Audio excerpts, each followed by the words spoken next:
એ બધું પાકું કરી ભક્ત ચિંતામણીમાં 160માં પ્રકરણમાં આ બધું લખ્યું છે.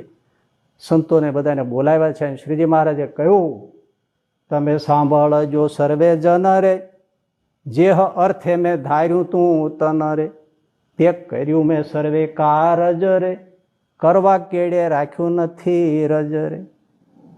કાંઈ બાકી રાખ્યું નથી, બધું સ્થાપીને જ આવું છું, બધું બતાવીને જ આવું છું, બધું કહીને જ આવું છું, આચરણ કરીને કરાવીને જ આવું છું.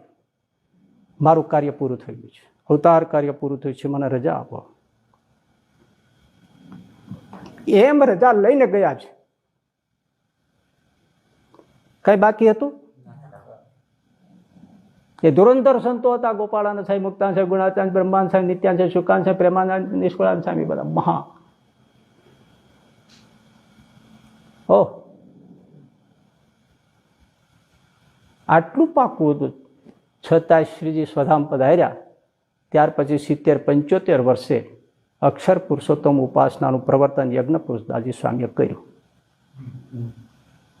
આમાં કઈ બાકી તો નહોતું એમ કહી ગયા હતા.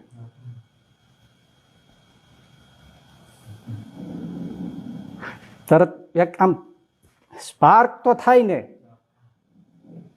બાકી ક્યાં હતું?